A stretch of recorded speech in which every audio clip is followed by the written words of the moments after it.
Imagine being so ferocious that kings pay you to stop attacking them. This is the incredible story of the legendary Viking who made kings tremble, Ragnar Lodbrok. Ragnar wasn't born a king. Some sagas claim he was a humble farmer. Others insist he was the son of a minor king. Either way, he rose to power through hard fighting and steel. We know little about his early life, but his rise to power is told through the deeds of daring and war.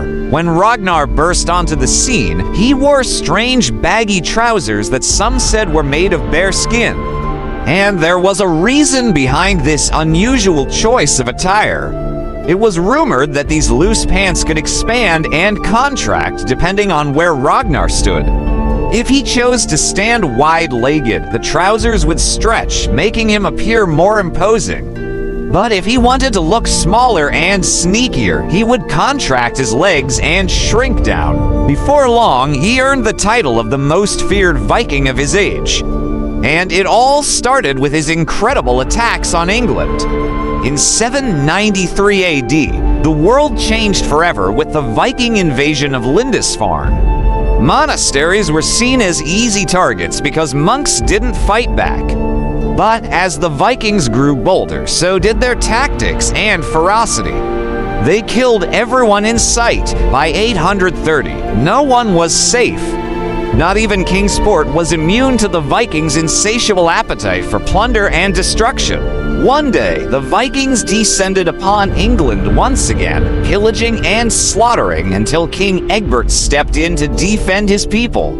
He assembled an army and confronted the Vikings at the Battle of Ashdown. Though outnumbered, King Egbert's forces were prepared.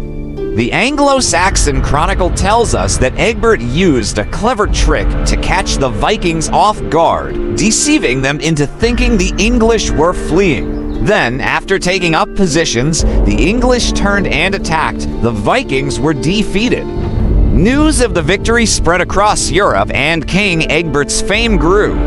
With the Viking threat seemingly contained, he went on to conquer Mercia and Wessex, uniting England for the first time. But the respite was not to last. The Vikings were readying themselves for an even greater assault on England. And leading them was none other than Ragnar Lodbrok, now king of Denmark. But Ragnar wasn't interested in mere riches or trinkets. He yearned for power and control. While others raided for treasures, Ragnar sought dominion over the lands he plundered. In 845, Ragnar and his fleet of 120 ships sailed up the river Seine and within days had laid siege to Paris. The city's 10-foot-high walls seemed impenetrable, but Ragnar's men scaled them with ease and began plundering the unsuspecting city. King Charles the Bald of West Francia was horrified by the scale of the attack and realized that conventional military tactics wouldn't work against Ragnar's men, so he tried a different approach. His reputation as a fierce fighter grew, as did his family tree. He married Lagertha, the Shield Maiden, a warrior woman who ruled the land of the Danes. She was a skilled fighter, strategist, and leader. Her story is intertwined with the legendary figure of Ragnar Lodbrok, forming a powerful partnership that left an indelible mark on Viking history. Together they had 2 sons, making Lagertha not only a fierce warrior, but also a devoted mother. But Lagertha was not Ragnar's only notable partner. He later wed Aslaug, the daughter of King Sigmund, a legendary hero known for slaying a dragon.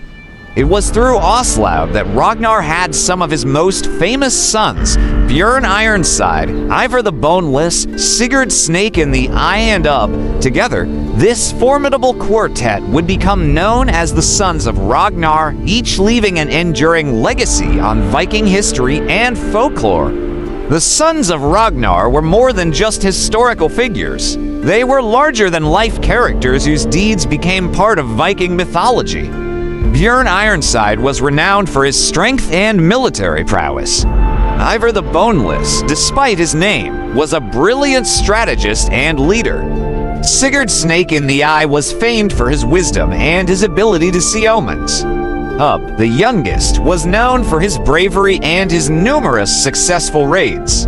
It was this strong lineage that fueled Ragnar's determination to remain the undisputed king of the Vikings. But his desire to prove himself led him to a fateful decision that ended in disaster. A fire burned in Ragnar's heart, a need to prove himself as the greatest Viking alive. He wanted to conquer England, to make its king tremble before him.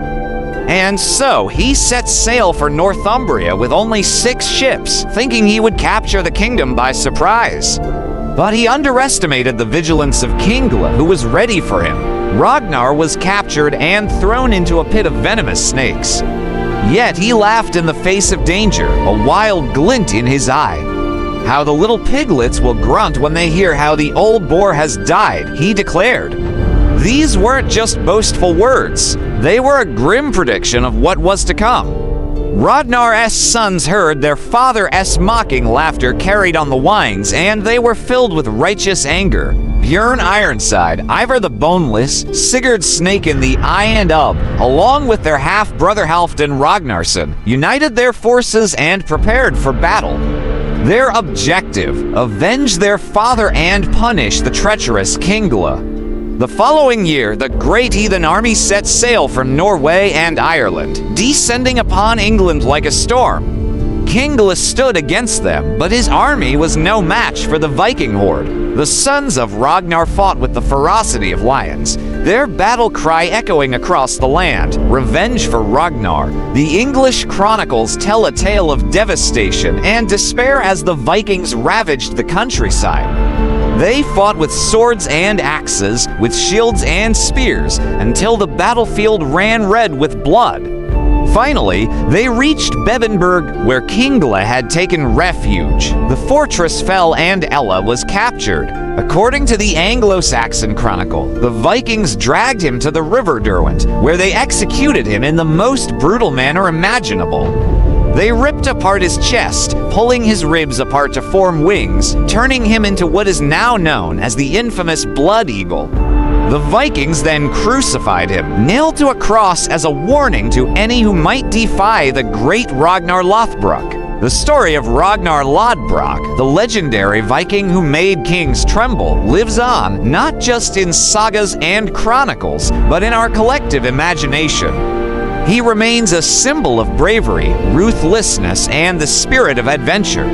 His exploits serve as a reminder of a time when the Vikings ruled the seas, striking fear into the hearts of those who stood against them. Yet, even in his darkest moments, trapped in a pit of snakes, he faced his fate with a defiant laugh, a testament to his indomitable spirit. As we delve deeper into the world of the Vikings, we uncover stories that blur the line between myth and reality. Ragnar Lodbrok's tale is a compelling blend of both, a narrative that has resonated across the ages, capturing our fascination with these enigmatic seafarers. Whether he walked among us as a real flesh and blood Viking or existed as a mythical figure, one thing remains clear: his impact on history and our collective memory is undeniable. If you enjoyed this video, check out the playlist dedicated to the Vikings. Thanks for watching.